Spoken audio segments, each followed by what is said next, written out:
Well, I suppose with 5 children, it is a relatively big family in society now, and we do get a lot of friends would say, "Oh, it's very difficult, or it's hard work and all that."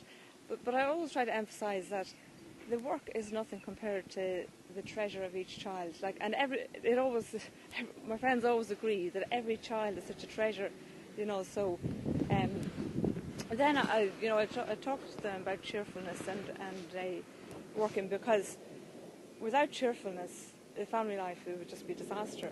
And the chapter A of St. Josemaria is in the way on cheerfulness. I often bring it to prayer, to if I'm feeling kind of tired, or at bedtime, when it's the children's bedtime, it's a difficult time, that the points might come to my mind, that kind of really me getting cross or angry with the children just because I'm tired isn't, it's not a good example to them, and it's not, conducive to their formation. So, I think the idea of working on cheerfulness, and of course, in a large family, there are so many moments that you couldn't exchange for any money. The funny things and the games. Or in the summertime, we have a trampoline in the garden, and sometimes the whole family goes on it. And the bigger the family, and I'm sure our neighbours, I don't know what they think we're up to, but they laughing, and all the different age groups, and the big ones minding the little ones, and there's so many opportunities for happy memories, and even for the children to learn about generosity and so on. And I think 2 of the girls, the eldest is 10 and the next one is 9. They've commented that teachers in school have commented to them how much they love each other. So I hopefully that the idea that the love generated within the family is something that maybe stands out. I think.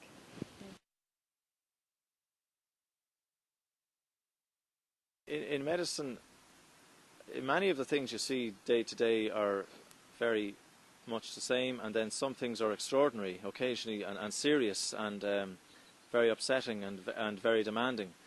And yet, so the temptation is when you come home after any hard work, that is, to either there's a concept of a man sitting and withdrawing back into his cave and wanting to read a paper or watch television or be very quiet. And yet at the same time, that particular moment is perhaps when your spouse and your children haven't seen you for several hours and they want to talk to you, and it's fortunate to be in that position. So the effort required there to give your children, the full attention that that they deserve at that time. Again, that image of St. Joseph is very good. And of course to your spouse as well. Life is made up of many, many, everyday small things and a few big events. But again, even in terms of holiness and the path to heaven and in love of God, it's the love of God in the small details, like playing with the children or reading them a book before bed, or, going out to the garden and throwing a bit of football with them or something, or looking at dolls, if you have daughters, which you may not be particularly interested in, but to put that effort in, that's love. As St. Josemaria, he said, one thing in particular, it came to him during prayer was as if he heard our Lord saying, love is deeds, not sweet words. So we can talk a lot, but it's actually doing things that really shows the love. And again, that's a phrase and a prayer of his that comes to mind very often, every day.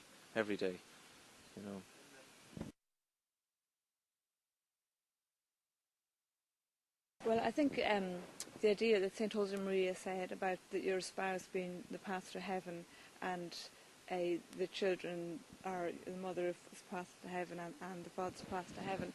And so when there are difficulties, tiredness or illness, or as John was saying, the tedium of every day, that you see that is your path to heaven. And then instead of being a kind of a boring, tedious, sort of same thing every day, or they're seem to be telling the children the same instruction for 25,000th time, that is actually part of your path to heaven. And by teaching the child, for the 50th time the same thing, that you're forming their soul that way, and that eventually it will have the result. And also, I think what he always spoke about, cheerfulness, and keeping the marriage young, to look at each other the same way as you did when you were dating. That so to not look on your spouse as a kind of just someone that you have to iron their shirt, or someone else that's in the house, but that this is the person that God has known from all eternity, that it has chosen to help you and you for Him to get to heaven, and to let the children know that that all of this and the family is all part of God's plan, and God's plan is always the best, better than anything we can plan or anything we can imagine.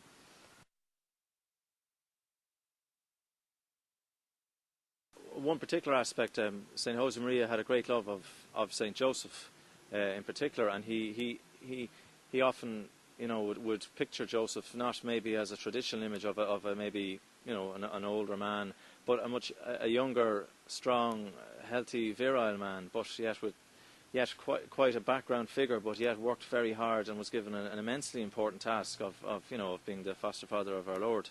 So again, I mean, I could take from that teaching and try to apply it to myself, that I am to be the St. Joseph to my children, and again to work away hard and silent and do hopefully a very as good a job I can do of that. So that's one specific thing that's been very helpful for me.